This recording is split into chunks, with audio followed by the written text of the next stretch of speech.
Yeah, thanks, Aaron, for the really kind introduction and for the invitation. I'm really excited to be here and talking to all of you today about, sort of uh, one project that's kind of under the broad umbrellas that Aaron was just mentioning, maybe not the sort of main thrust that was just being described, but some recent work that I'm quite excited about. And so, yeah, feel free to interrupt at any point with any questions about anything and keep it fairly informal.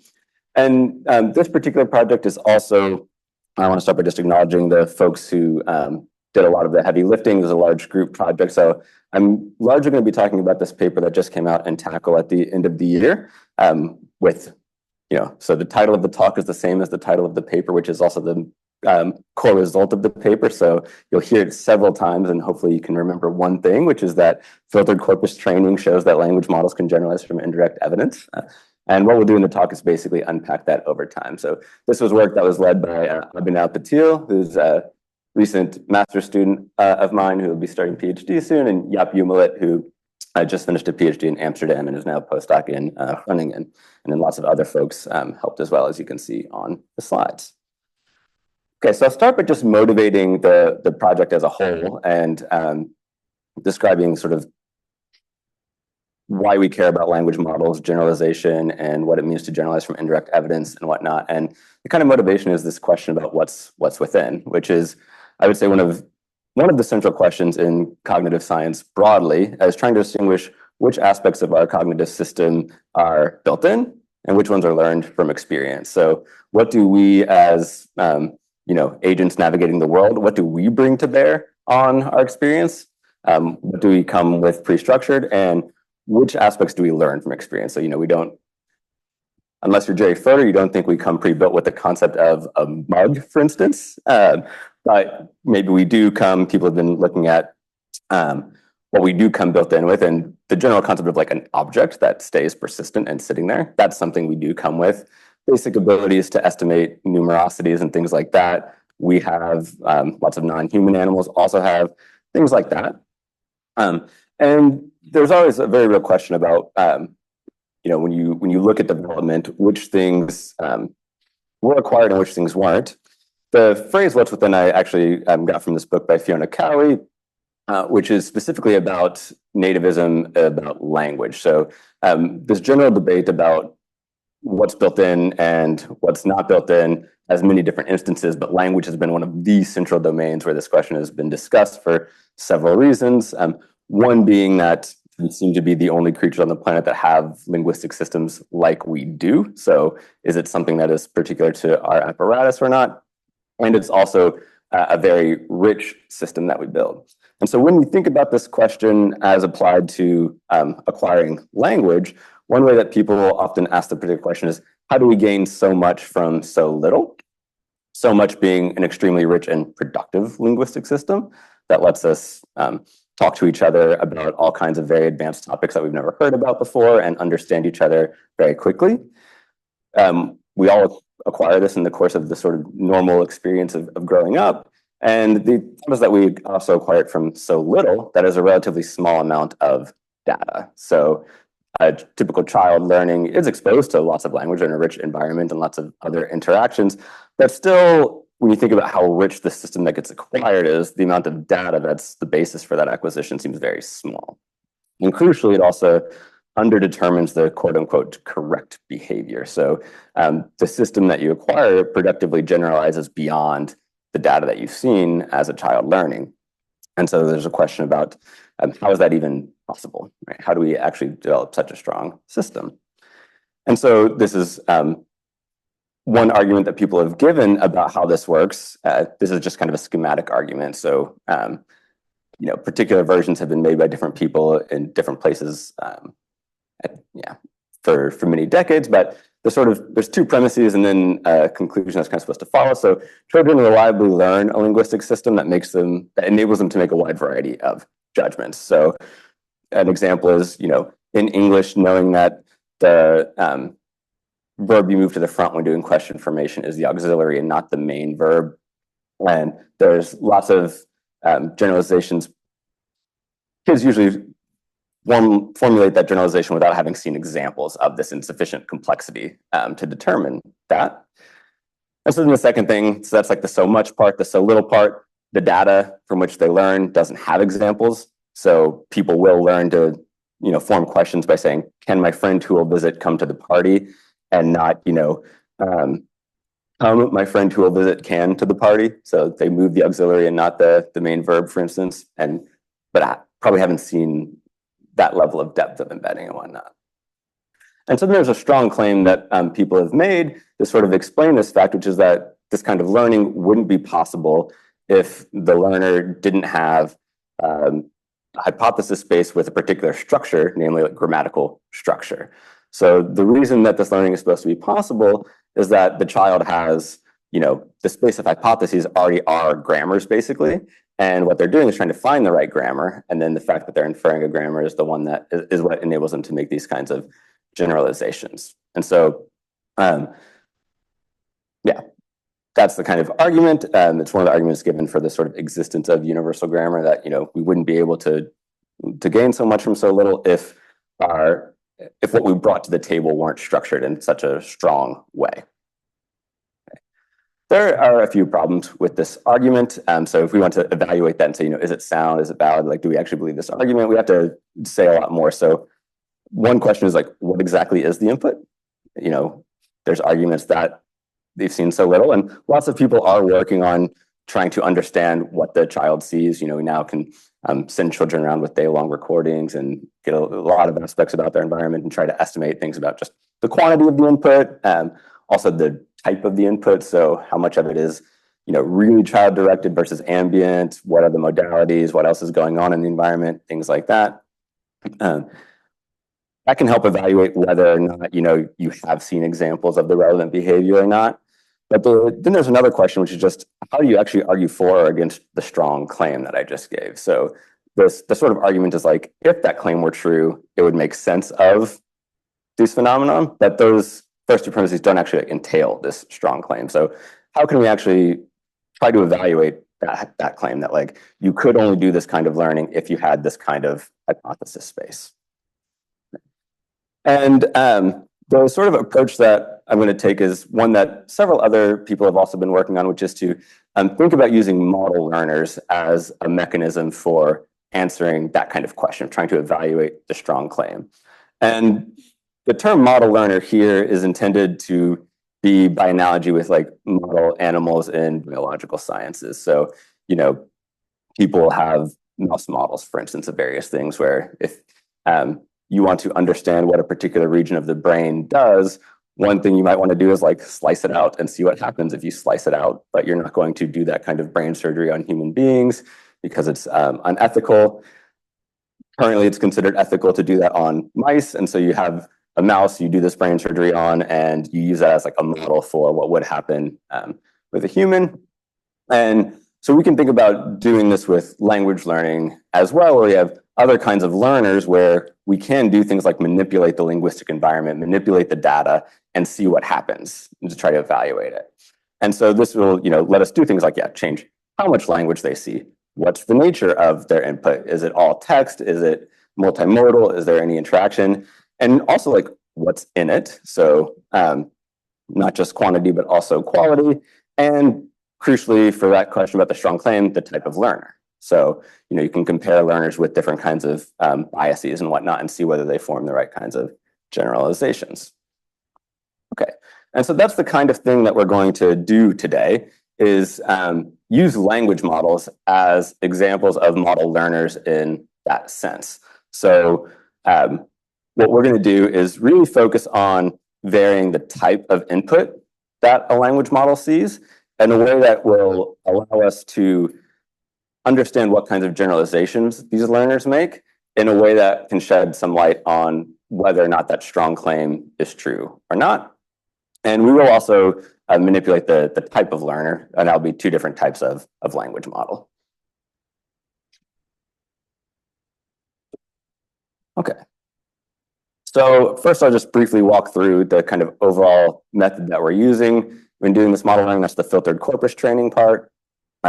Then the language models, and then the generalizing from indirect evidence. So we'll sort of go through each component of the title now. So what we're going to do is train language models. So they're going to read a bunch of text, and we're going to evaluate their ability to make grammaticality judgments, to sort of say what's acceptable, what's not acceptable. That's kind of the crucial data in these arguments about the strong claim. So you will judge certain things grammatical, even though you haven't seen examples in the training. So we want to see whether we can do that with our model learners. A language model is just a probability distribution over strings. And so it's not, immediately obvious what it means for them to make grammaticality judgments. And so for these purposes, we're going to take an approach that has been used in lots of literature recently, which is looking at minimal pairs of sentences, which are very similar to each other, but one is grammatical and one is not grammatical. And then you make the judgment, you take the model's judgment to be, did it assign higher probability to the good one as opposed to the bad one? So just as an example, a grammatical sentence would be the keys to the office are on the table, where, you have proper agreement in number between the subject and the verb. An example of a sort of minimally different but ungrammatical sentence would be having a mismatch on the number feature, so saying the keys to the office is on the table. And so then the question about whether the model judges the first thing grammatical is just, does it assign higher probability to the good one as opposed to the bad one? Okay. So that's going to be the sort of core thing we'll evaluate, is these grammaticality judgments. And then we want to do this filtered corpus training to vary the kind of input on which the models are then making these judgments. Okay. And so that's going to be the kind of general logic. So we'll start with some corpus of text. Each square here is intended to represent a sentence, basically an example that the language model is learning from. You train the language model, and then you do a bunch of evaluations of the kind that we just saw. So asking like, a sketch of lights doesn't appear versus don't appear. And then, you find out how well it's doing at sort of those grammaticality judgments across the board. And then what we'll do is train a very similar language model, but systematically modify the corpus by filtering out examples of particular types. So if you think about like a sketch of lights doesn't appear, what we can do is ensure that sentences of that type have never been in the training data. So we'll filter out any example that has a subject with this kind of modification in it. Never seen that.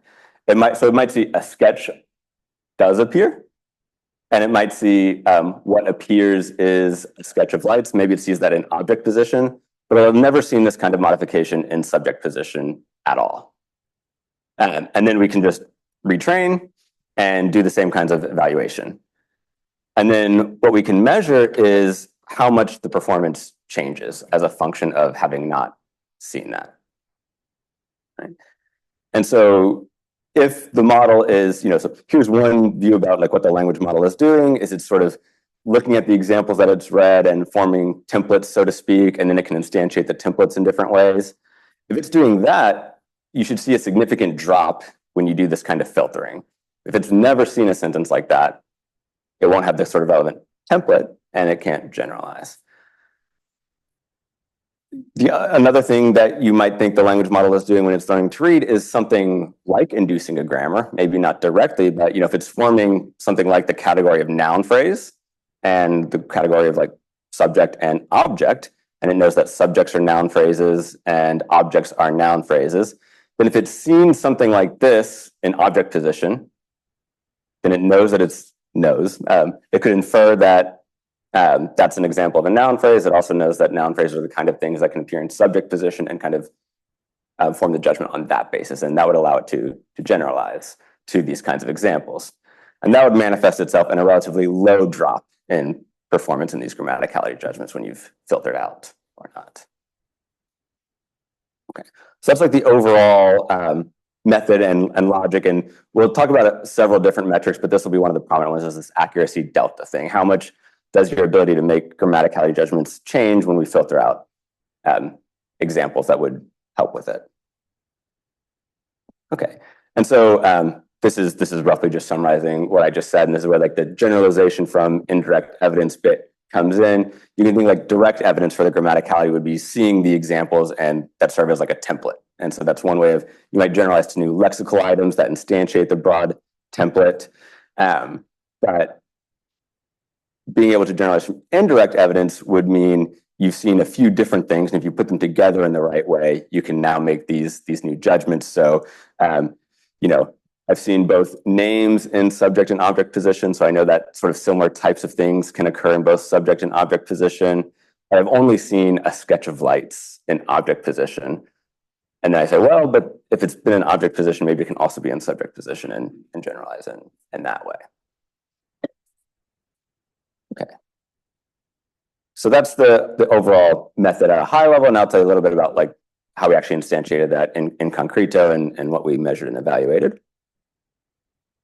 And then show some very high level results, and then do a very deep dive into one particular phenomenon.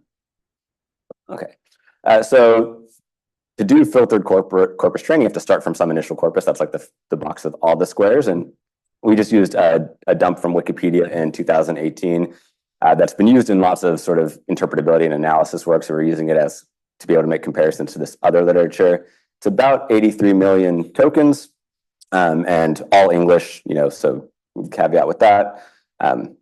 There's like a 50,000 word vocabulary. It's white space tokenized with unknown tokens otherwise. So quite generic things there. We did train two types of language model. So both the recurrent model and LSTM, and then a transformer language model.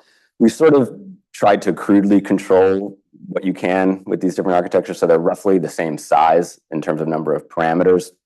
And so hopefully like the main thing that's different is just what the architecture is and what learning biases arise from that. And this will hopefully allow us to, see whether there's any difference in the nature of the generalizations that these two model types make as well. So like we're mainly interested in this strong claim about what's learnable from what kind of data, but there are also related questions about the nature of the inductive biases of these different kinds of models that we can answer as well. And then everything I'm going to show you are averages across 5 random seeds for every training. So we also, retrained everything 5 times, and our reporting averages, nothing too crazy happened there.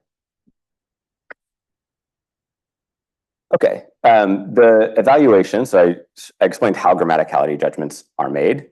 Which grammaticality judgments do we care about? For that, we're going to use this data set that came from Alex Varstad and collaborators called BLIMP for benchmark of linguistic minimal pairs.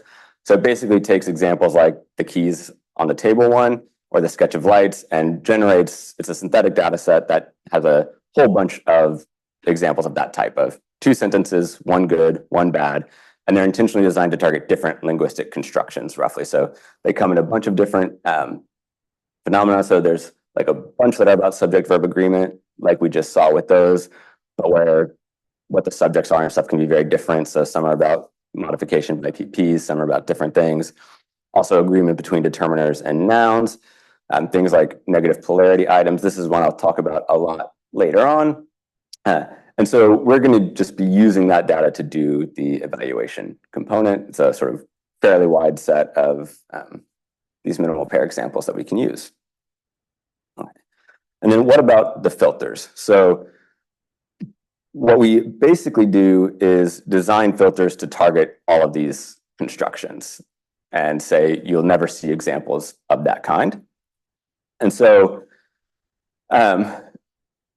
we made sure that, those are synthetic data. We're dealing with a bunch of natural data, but we generated filters that ensured that any instance of the same sort of grammatical type of those examples is filtered from the training data.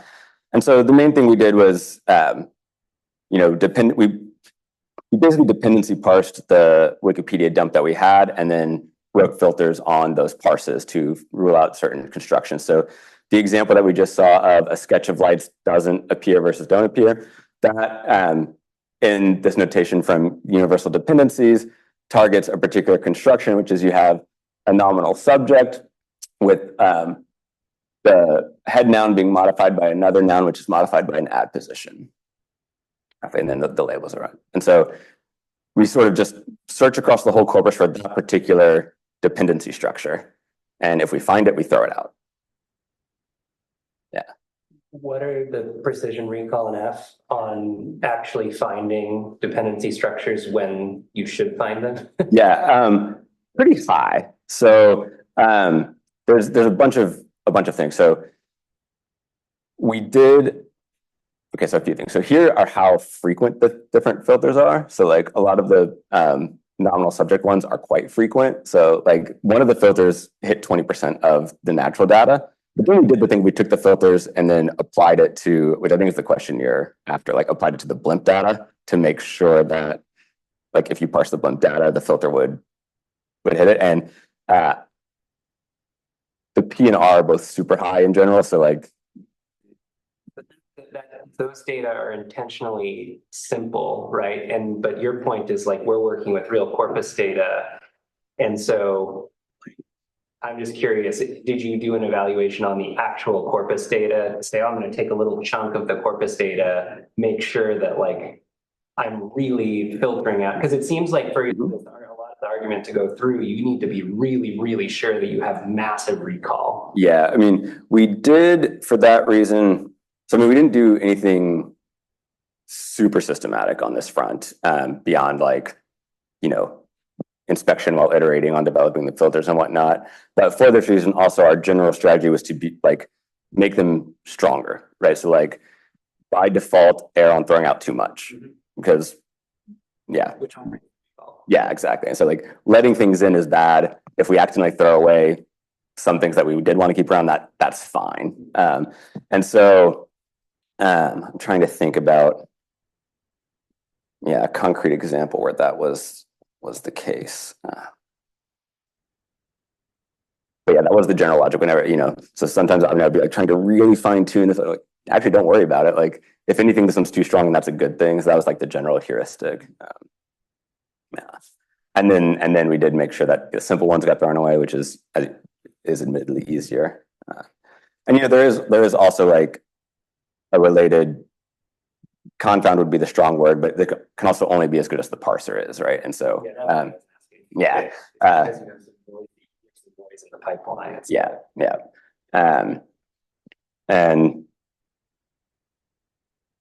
We the parser is decent, and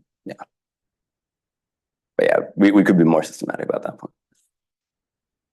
Okay, and then the other thing that we did then, so some of the more like recherche constructions, a lot of the like sort of binding type ones didn't throw away, like there were not many examples in the training data at all. Some of the more frequent ones, almost 20% of the training data got thrown away.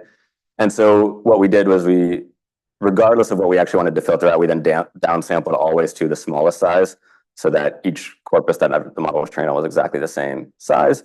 So the final amount was 67 million tokens for each of the language models that we trained, which is not a ton. Just kind of nice. Okay. Any other questions about the method and the setup? Yeah. Just understanding something, but could you go back to the slide? Yes. So when you're looking for instances of like a construction of like a sketch of lights that don't appear, why don't you just like get rid of all sentences with like does and don't? Like what does this filter provide? Yeah, so this some of the filters do kind of look like that in the end, but so a sketch of lights doesn't appear, and I don't actually think that the parser would parse them in the exact same way, but very similar. Like the keys on the table are and is are or equivalently like a sketch of lights hangs on the wall versus a sketch of lights hang on the wall. So that's a case where you have a different verb, and you could still have the same pattern of does the number agree or not, and the filter will make sure that both examples get thrown out as like with any possible verb. So the data set is like it's numbers, not just like does and don't. Okay, I think I understood that. Yeah. So this is one example of from the benchmark, but there will be lots of others. And if we did only throw out, and you could even say, okay, so Blimp has, let's say, 300 examples of this construction. We could also just target all the verbs that appeared in that construction. that would then open up to a bit more of the worries that Aaron was kind of asking about, where you might still see subjects like that a lot with other verbs, and then you can get the number agreement facts from those examples with different verbs. And this way, there's like no possible source of information, roughly. And this is also another example where our filter is also stronger than like what the artificially simple data is, where these data are also designed to have a number mismatch between these two. So sketch is singular, lights is plural, and that's designed so that you can check whether it's agreeing with the head noun as opposed to the modifying noun. And this filter will throw out any example, even if both of those nouns are in the same number. So a sketch of a light or something like that will also get thrown out. It doesn't check whether there's this like number mismatch in the two. Yeah. If some of the instruction or the constructions only appear 0.1% of the time, did you worry when demonstrating that you might not include the target construction in the non-filtered part of the corpus? Can you say more? I mean, we don't want the construction in Right. Wanted both a version of the corpus where it's in and a version of the corpus if it's. Oh, I see what you're saying. Or did you like ensure that in the version of the corpus where it's in, it didn't get downsampled away? Yeah, I don't think we did anything. Yeah, we should check that. I think we did just randomly downsample the full corpus. And so yeah, it is. I do know that we did look at, I don't have these analyses in the slides, but we then did look at like that accuracy delta as a function of this percentage of like how much, and there was no significant relation between that, which you might have expected if this were the case. Like you would expect there to be no difference if they did get thrown out, and there does still seem to be a difference even in those small cases. So that we could check more systematically. Okay, and so I use that to segue to results since I'm kind of alluding to some already, and we can actually talk about them.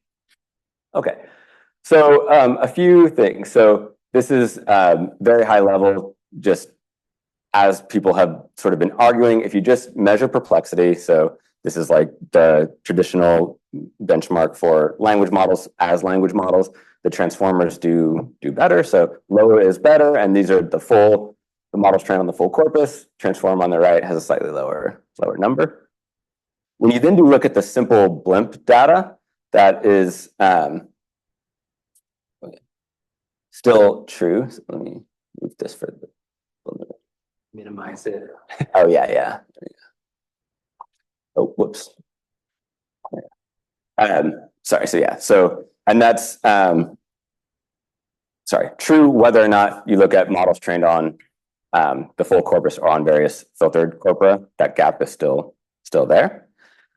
If you then look at the simple blimp sentences, the pattern actually turns the other way. So on that evaluation data, then using perplexity as an evaluation metric, the LSTMs are slightly better, only slightly, so the gap is smaller, but now you'll see like the LSTMs have a slightly lower perplexity on those data. So something to keep in mind. And the other thing to note here is that there's not a giant drop between the filtered models and the full models. So like these two cells, it's like 1 point higher on perplexity when you look at the filtered versus the unfiltered, but even the filtered models are still doing quite well at judging grammaticality on these sentences at a very high, not judging grammaticality, but just modeling them at a high level. So, filtering out these kinds of constructions doesn't make it the case that like it no longer thinks they're reasonable constructions at all or anything like that. Yeah. This is the averaging over models where you may have only filtered 0.1% of the corpus and models you may have filtered 18% of the corpus. So is this corrected for the amount that you filtered? It is average for that. And then, But how is it corrected for it though? Are you like residualizing out the amount of corpus you've, because like, I expected it to do just as well if I only filtered. Yeah, 0.1. Yeah. This particular figure I don't remember. Yeah, the thing I'm going to show is going to be like by each filter one on thing, the non-summary statistics basically. Okay, so that's just to whet the appetite, and then just as an example of one where there's like a dramatic drop to see what's happening, and this is a phenomenon that I'll then do a deeper dive on in just a minute. We can look at negative polarity items. So these are contrasts where expressions like ever are only grammatical if they appear under the scope of certain kinds of operators. I'll say more about what those kinds are in a minute. This one like only Bill would ever complain is grammatical, but if instead of only you have even there, it becomes ungrammatical for reasons that we'll talk about later. And so we have a filter that says you can never see any expression of that type under only. So there's a whole bunch of things like ever, and you say never if that expression occurs under only. And so this is then a case where if you look at models trained on the entire corpus, they do quite well in these grammaticality judgments, not perfectly, and the LSTM is actually doing slightly better. And then this is a filter that like we chose this one that like really affected the transformer. If it didn't see these examples, it was like basically unable to do the generalizations. This is an extreme drop in performance, whereas the LSTM was less affected by it. So it did drop, but not too much, and it's still, you know, above 90% in judging these things grammatical. Right? And so there's at least lots to figure out about what is going on here, both across different phenomena and across the different models, because there's extreme variation there. Okay, and so here's what happens when you sort of scale things up across the board. So we have a inscrutable table, but I'll tell you what you can look at and then try to walk you through some of it. So these are the various blunt phenomena, the different kinds of constructions that we have grammaticality data for. And then these two columns are the accuracy of the LSTM on the left, transform on the right, trained on the full corpus. And then we'll have on the x-axis different filters, because we have filters that target each of the different phenomena. And then what will be in the table are the accuracy deltas, which are the thing we just saw. And you then have a difference between cases where like the filter is targeting the benchmark or not. So you can think about this in causal inference sort of terms as measuring a direct effect and an indirect effect of the filter. So the kind of orange case is one where the filter on the x-axis is targeting the benchmark on the y-axis. Those are the ones that are most interesting, but we also have evaluations across the entire board. Okay, and so then you can do this across the entire board, and you wind up with a giant table that looks like this, that is roughly inscrutable. You can see a few things though. So color is, more intense color means higher number, red means negative, green means positive, roughly.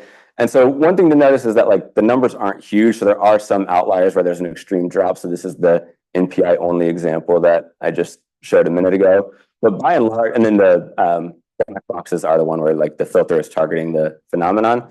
The numbers aren't huge, so they are negative, but aside from like a few edge cases, they're quite small. So in general, the models are able to do this. There's even a few cases where there's a positive effect, which is a little bit bizarre. We can talk about why that is, but like filtering actually improved their ability to make these judgments. Not sure exactly why. But yeah, this is the full table. I'll again re-summarize some of these accuracy delta numbers. And so if you then average across these cells, you find that the LSTM has usually loses 4% in its grammaticality judgments, the transformer for 0.5%. No real difference here, and also like not huge. So the main point is that they can do these sorts of generalizations. So both model types and kind of equally well. So they've never seen a sketch of lights as a subject, but still judge that it's grammatical. They still get the agreement facts right on those. Small hit, but not a giant hit. Okay, and then at the sort of summary level, no difference between the models on this metric as well. So even though a transformer is better as a language model on a whole, and when it comes to like the impact of filtering, they're as good. Okay. We can do a few more analyses to try to figure out exactly what's going on, and then we'll do one deep dive on a particular phenomenon.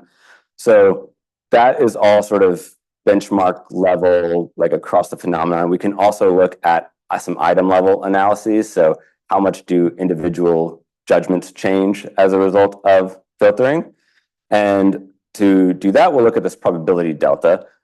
So the probability delta is just the difference in the probability the model assigns to the grammatical sentence and the ungrammatical sentence in a given example. So you can think of this as an expression of sort of confidence of the model. Like the bigger it is, the more confident the judgment. And so then we can look at this across the individual examples instead of just looking at accuracy as a summary. And then what you find here, so this is just 3 particular phenomena, and each dot is an item, and the left panel in each is the full corpus, and the right panel are the filtered models, and then x-axis transformer, y-axis LSTM. I'm not going to go through a lot of detail, but the main thing to note, if you look sort of from left to right across each of the panels, is that there is a general effect sort of down and left. So like filtering does impact confidence a bit, like the confidences do go down. And then the main thing that matters for whether that lowering of confidence results in changing the grammaticality judgments was how high the initial confidence was. Right? So if a model was, thought it was pretty close to being ungrammatical, the filtering could actually push it away, but if it was very confident, the filtering has less of an effect. That's like the overall trend that we can see here. And then we can do a few more analyses of the individual item level things. So this is sort of then aggregating the item level things across benchmarks and looking at all of them. So this left panel plots the LSTM versus transformer individual confidences, and they're very well correlated. So they are sort of confident in roughly the same things, and sort of the degree of their confidence is very similar across the various phenomena. So they actually aren't extremely different. But then one thing that does become different is trying to measure the impact of the filtering. So that's kind of what's shown in this right panel, which is the one that I'll focus on mainly. So here what we measured was the correlation between the confidence judgments pre and post filtering. So for each item, you have a confidence for the full model, and then you have a confidence for the filtered model. And then we measured how well those judgments are correlated for both model types. If the filtering didn't have an impact, this should be perfectly like if it had no impact, the two confidences would be the same. You have perfect correlation. The bigger the impact of filtering, the less correlated those judgments will be. And then again, we did that for the both models. So LSTM on the x-axis and the transform on the y-axis. And the general thing to note here is that like most of the values are below this sort of y equals x line. So if the two models were impacted equally, all the dots would lie on this line. The dots are more on the LSTM side of things, which means that those correlations are higher for the LSTM than for the transformer. And so what that tells us is that the confidences of the LSTM model are less affected by filtering than those of the transformer. So there's a sense in which it's more robust against this kind of filtering. Okay, so at a high level, both models are able to do this kind of generalization. They can generalize from indirect evidence. They do so at first glance, at a summary level, roughly equally well, even though the transformer is sort of better as a language model as a whole. But then once you do a little bit of a deeper dive, you can actually find sort of strong evidence that the LSTMs are a little bit more robust. They're less affected by filtering than a transformer.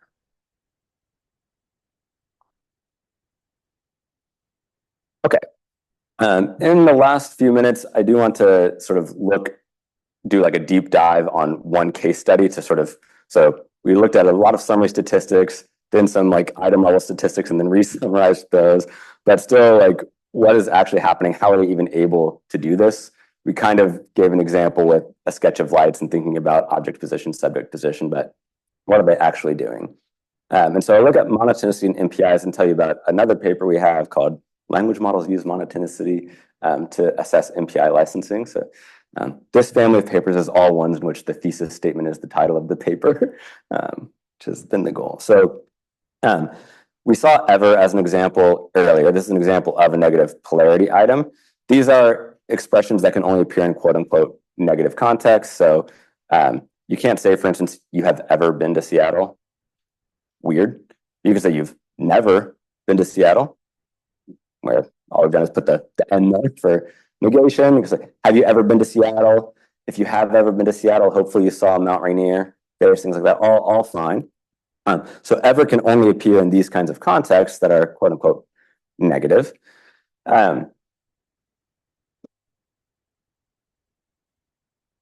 So what is a negative context?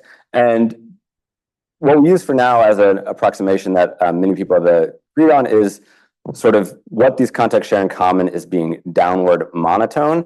And what being downward monotone means is they flip the entailment order, where if you have a normal entailment relation between two linguistic elements, whether that's sentences or substantial elements, but then you embed them in one of these environments, you flip the entailment order.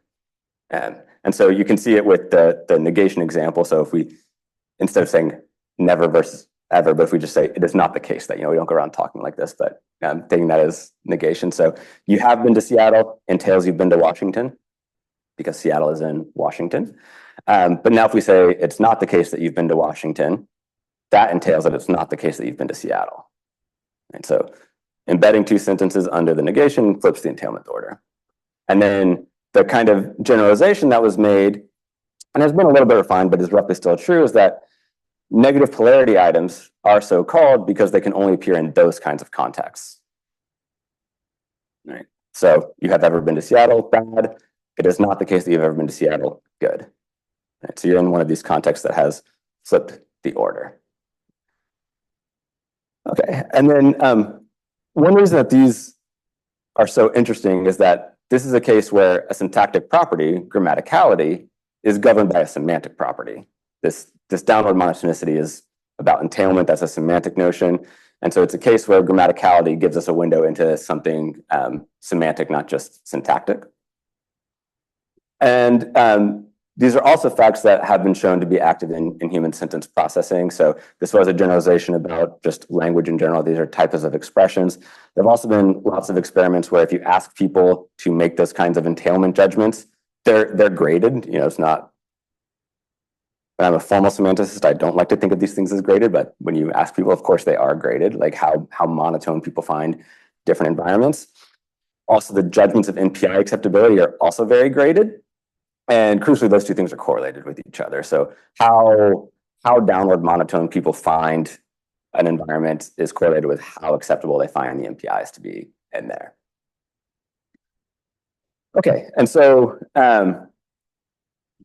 in terms of generalizing from indirect evidence and this filtered corpus method, there are already some papers showing that language models could make these grammaticality judgments that had been known from some analysis work earlier on. But how they do so was not known. And this filtered corpus method and some analyses can help us see whether they're doing so on the basis of monotonicity or something else. And so, one way that they could be doing it is saying, oh, what are the contexts in which NPIs can appear? Well, here's the ones I've seen during training. I've seen ever in these different contexts. I've seen any in these different contexts. So what it means to be an NPI licenser is to have seen an NPI in one of these contexts and then just like sort of have a finite list of them.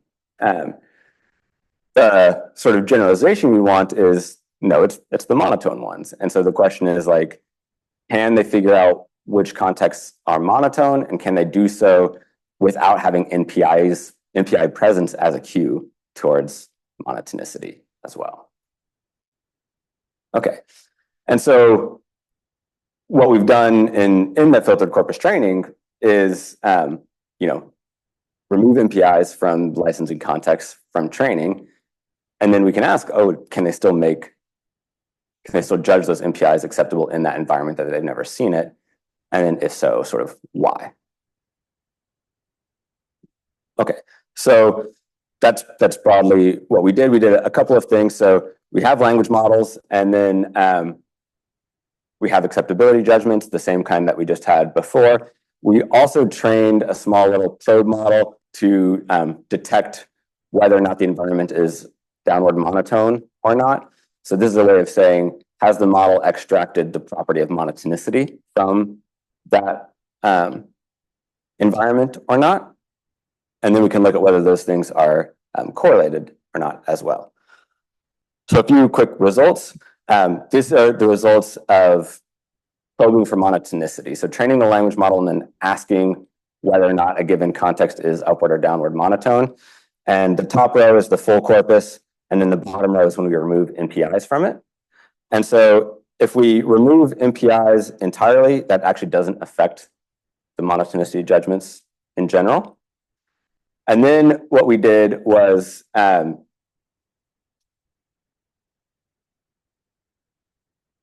trained the probe on all the environments except for a given one. So we never trained the model on whether conditionals. We trained the probe model whether conditionals are upward or downward monotone, and then ask it after the fact. So we'll train it to judge monotonicity on all the other environments and then ask it about conditionals, and it can still do that as well. And so these results suggest that the language models do learn to detect this monotonicity property, and that they do so even when there aren't NPIs around. So it's not that they're using the presence of NPIs as like the cue for this property. Okay, what about the grammaticality judgments? So here, similar thing. We can't have the case where there's no NPIs in the entire corpus, because then they'll have never seen the expressions ever and won't know what to do at all. So here we just say, okay, you've never seen NPIs in this licensing context, and then ask, can you still judge them, right? And so that's the difference between the top column and the bottom column. And for the most part, they still can. So if you look, for instance, this is a negation one, the drop off is not huge and quite overlapping error bars. There is some impact, but by and large, they're still doing way above chance at making these grammaticality judgments, even when they haven't seen NPIs in that licensing context. So somehow they're able to generalize from having seen these NPIs in other contexts to putting them into this context.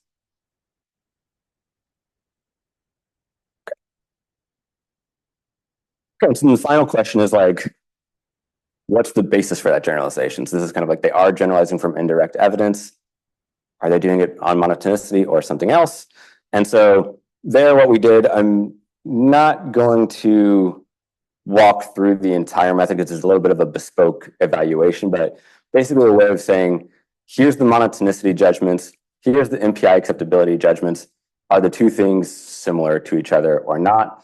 And so I'll just say the kind of baseline number you should expect in this table would be 25,000. So lower than 25,000 means there's a relationship between the two types of judgments. And in particular, you see like much lower than 25,000. And so this suggests that there is something structurally similar between the monotonicity judgments and the acceptability judgments. And similarly, aside from this questions case, which is definitely different from the rest, so that's a bit of an outlier, then even when you haven't seen NPIs in that environment, this similarity still persists, right? And so that suggests that this could be part of what's the basis for their ability to make the grammaticality judgments, is actually they've detected this property across all the contexts, monotonicity, and they say, oh, NPIs are acceptable in downward monotone environments, so you can do it sort of at test time, even if you haven't seen it at training time. Okay, so that's so what these results show, the grammatical algorithms are based on monotonicity judgments. All right, just to wrap up, so what we saw was that filtered corpus training, I said we'd say this over and over again, the title of the talk again, filtered corpus training shows that language models can generalize from indirect evidence. This casts some doubt on the strong claim. These are models that we know what the input looks like, and we don't think that their hypothesis space is specifically linguistically constrained, but they're still able to make interesting generalizations. And so this is more evidence and maybe more widespread evidence that learners might not need their hypotheses spaces as constrained as previously thought. There's lots more to do. So tons of other phenomena that could be studied. So I think anytime you have these kinds of experiments about linguistic generalization, this is an interesting method to test it on sort of model learners where you can manipulate exactly what the input is.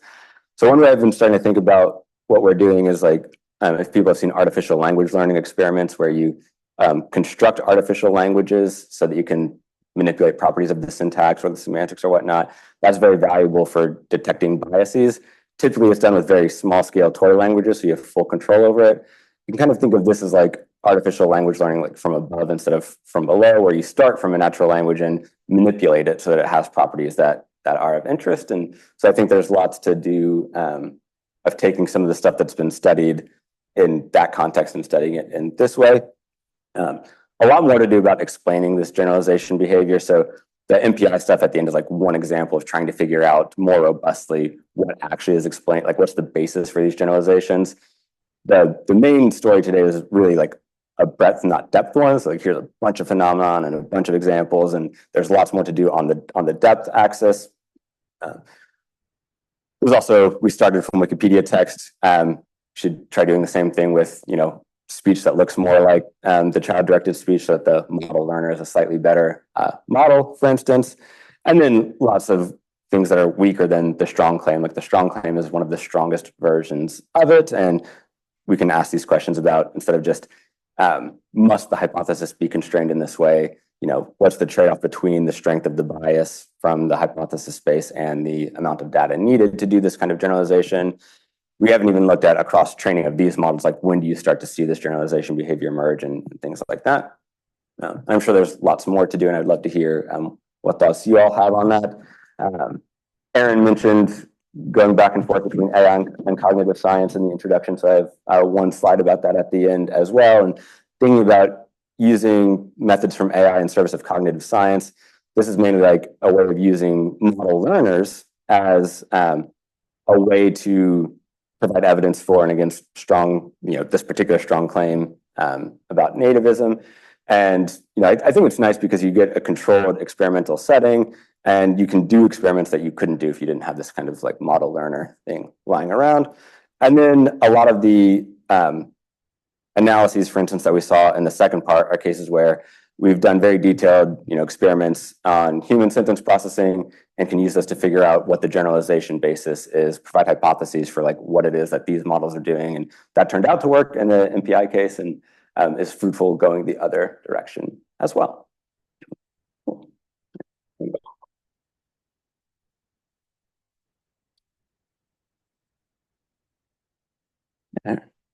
Yeah, thank you. That was great. My question, I think, has to do with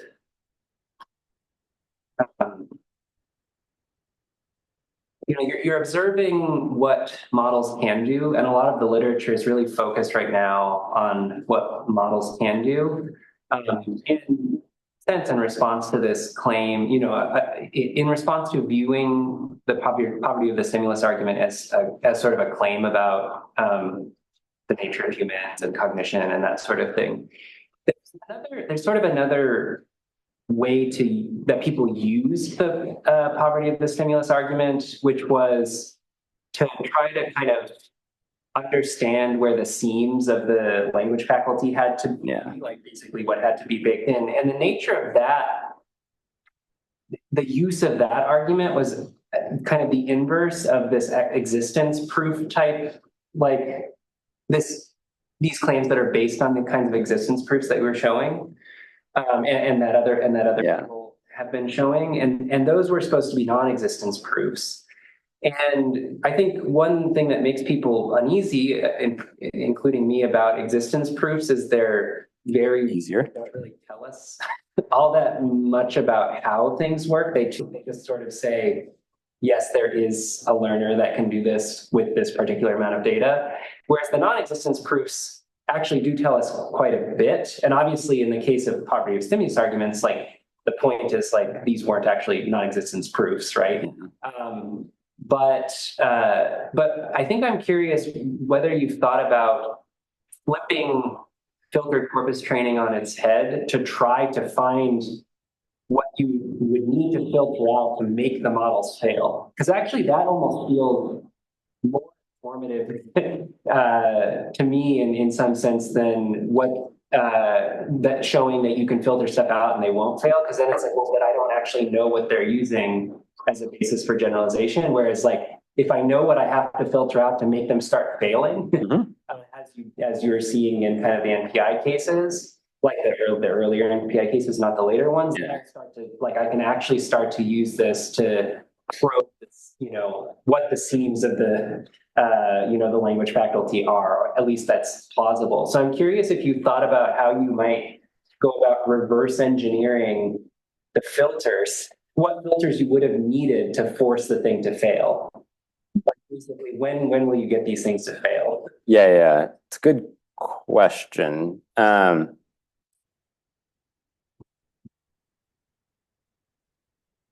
One, and so I mean, in general, like we haven't done any systematic way of like, and I agree, it would be interesting. I think specifically efficient, because of course you can kind of just like try to the massive space. That's the reason I'm pausing right now is like the other reason that you don't see non-existent proofs is that they're hard, right? And so that's a claim about like there is no filter such that like so then you have to go across all filters in the combinatorial space. There's huge. It must be the case that there's a way of filtering data because there is a trick that you'll get it to fail. Yeah, exactly. Yeah. So I mean, throw away the entire vocabulary, like or have one sentence in the training data, or definitely. And so, what's the interesting middle ground? Definitely worth exploring. One thing I will mention is that I didn't talk about it as much in this talk. It's a bit more in the paper, but pretty much all the filters I showed are a bit more like structural and really like about the syntax. There are some that are really like more lexical, and the NPIs are an interesting edge case because it's both like these lexical items, but in this syntactic configuration. And there are a few filters that we did that are really like closer to also the question about the exact verbs and whatnot, where we just like did some lexical filtering and they're still able to, and those are very puzzling. Like there's a couple filters in the paper where like we actually have no idea how they are able to do this generalization, because like these examples, here's at least a story about what the indirect evidence would be. And there's a few where actually like we don't know why they're able to do it at all. And those are the kind of cases where this sort of method I think would also be very interesting, is like it really shouldn't be possible, but they are doing it. And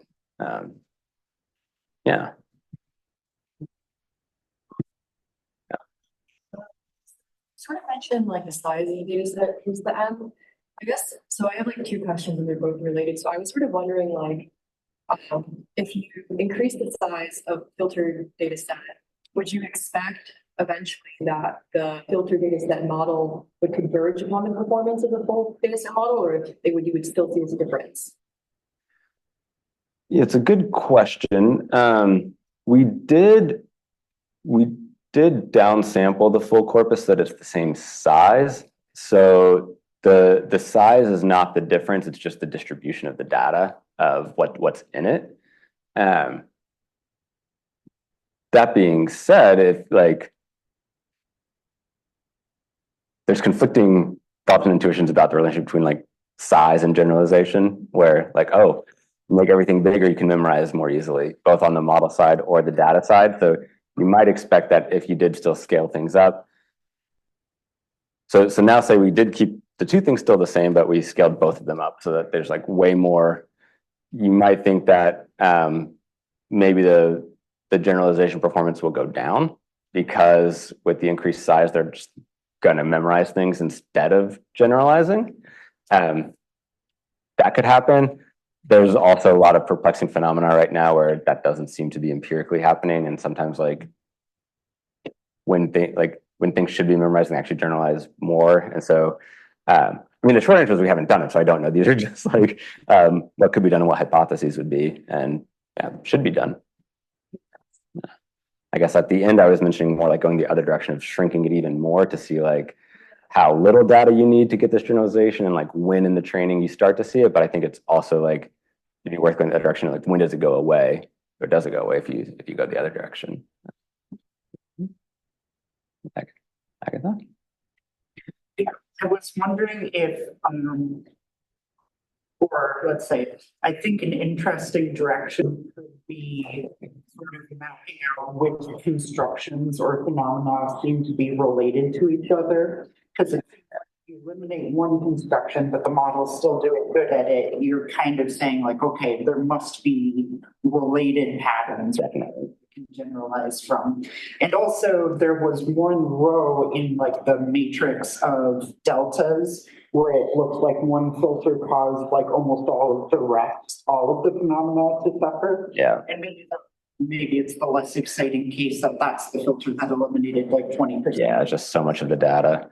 I don't know which one it was, but yeah, I could pull it up in particular, but I mean, I will just say that this thought about trying to group the phenomena together and see which ones are impacted similarly, we had the thought and didn't do it yet, and I think that would be super interesting. Of like, yeah, that should teach us something about,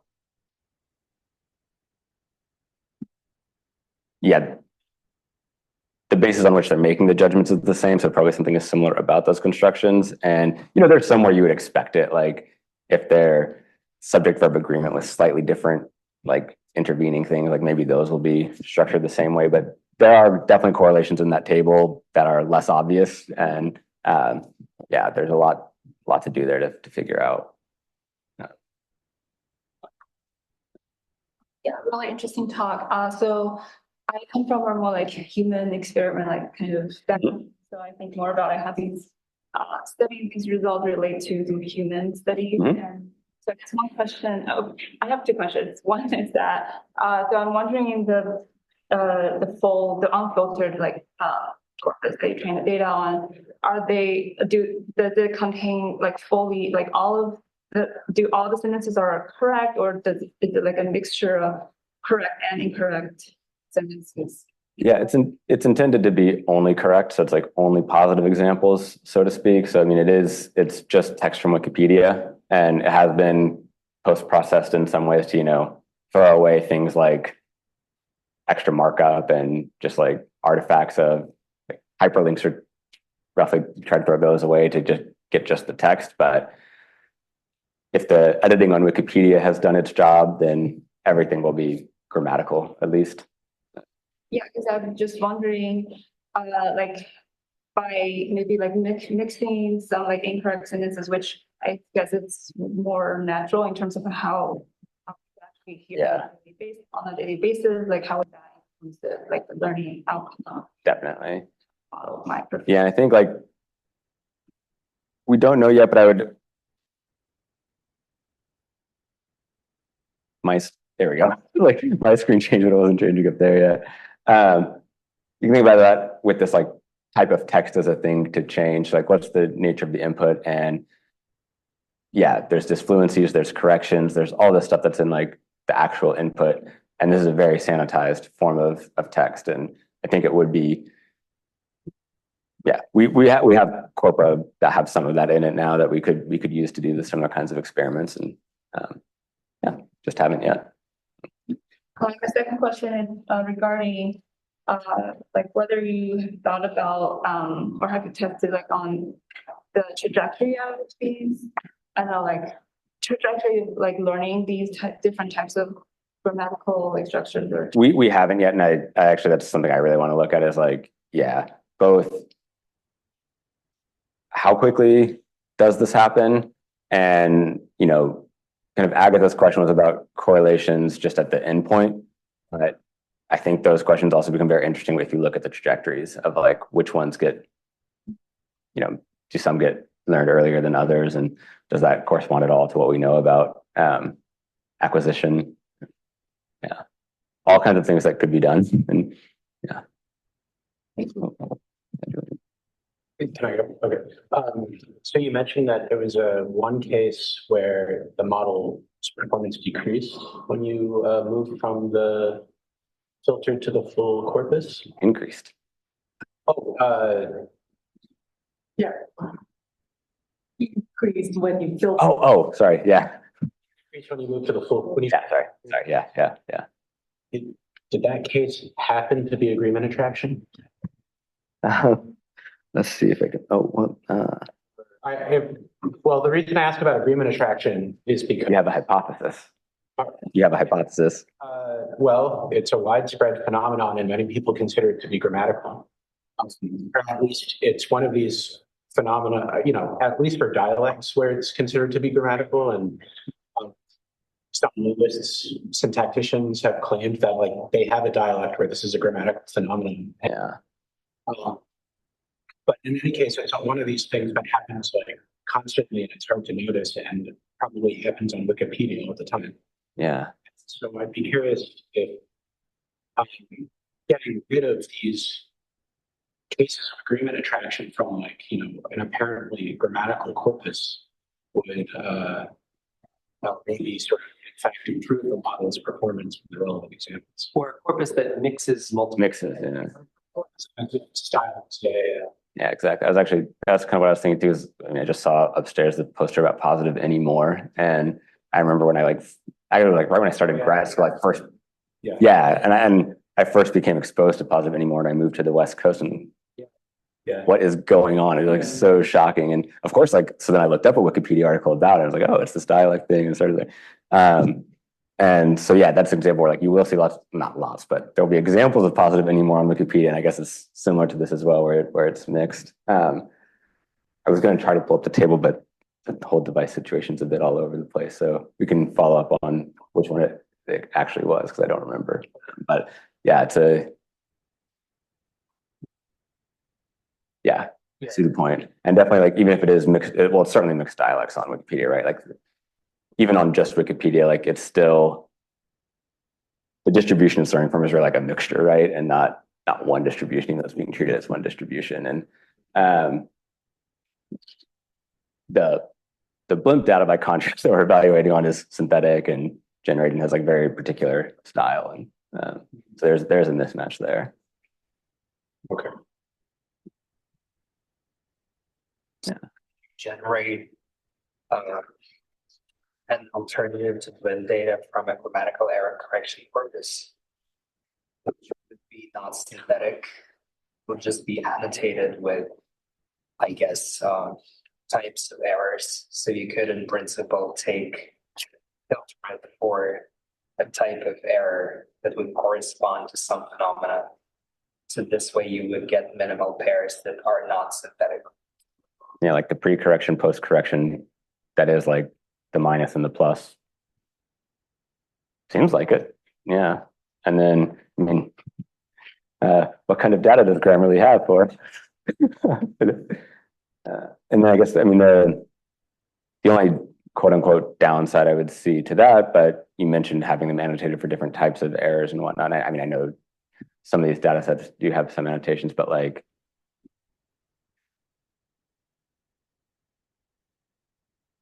the blimp data is designed to have maximal control over the exact construction, and having the same amount of data for each construction and whatnot, and you'll lose that when you go to the natural distribution.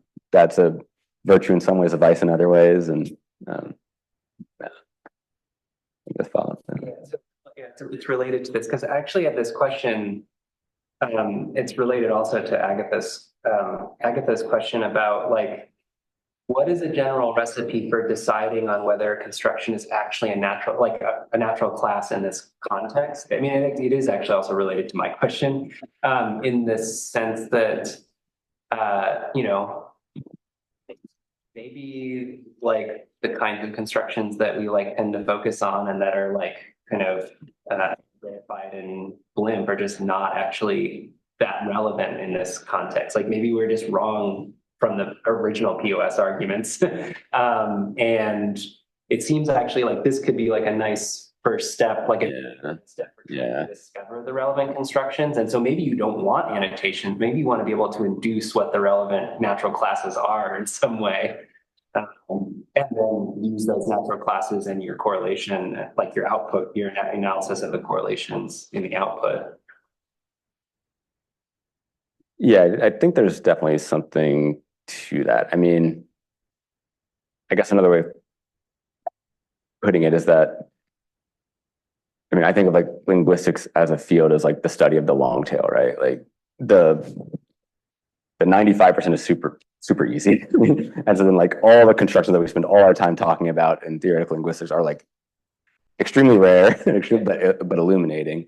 And that is what this evaluation is focused on, is a lot of like those sorts of things that are, yeah. In some ways, even the natural ones are exceedingly unnatural. And that's because that's where the attention has been focused. And I guess I'm trying to think sort of conceptually then. So the grammatical error correction data would be like typical errors that adult speakers make. Or I mean, it doesn't have to be adults, but like, you know, people are writing already, at least. And you would get natural classes out of that, you know, whether they're like the right ones is still, I think, a little bit more about because of that reason. So, and I mean, yeah, I guess coming back also to the question about sort of ungrammatical examples in naturally occurring text, if you look at, yeah, let's say examples of corrections in like a child-directed corpus that has like kind of structural feel. If like a kid says something gets corrected by a caregiver, and then that's a bit like having a naturally occurring GEC kind of example in the acquisition process. I doubt there's going to be quite enough of them to do the data-driven thing that we're talking about with the GEC data, but it'd be worth. Those are almost kind of definitionally non-long tail, like they're not. No, yeah, definitely. Yeah. How much of what like Grammarly does though is prescriptive rather than like descriptive and. So in like the usual way, like, how do I put it? There are different kinds of the ones people use for evaluation would have cross annotation between a couple of annotators, and usually when you would evaluate if your system corrects something and it's in either one of the annotations, it's considered correct. So even if you don't hit, because you know, corrections may differ in something, like some annotators may consider something an error and the other may not. So you have to hit at least one thing. And there are also different kinds of speaking. Yeah. So for example, one corpus says J, which looks specifically at fluency, and fluency is a very, you know, vague category in the sense that it doesn't like, it is impossible to be prescriptive because fluency is like yeah, you would say that this is, it's like, it's a gradient, right? So you can't say something is more fluent than something else, but it's hard to say that this is fluent and this is like completely not fluent. It's like often fluency is going to be reduced by prescription, right? Yeah, so yeah, I don't know if that answers. Maybe, but I think like speech especially is maybe less organized than we give it credit for. Like there's a lot of false starts and backtracking and things like that. And so text, I think you're going to get a lot of differences between the type of errors you get in text than in speech.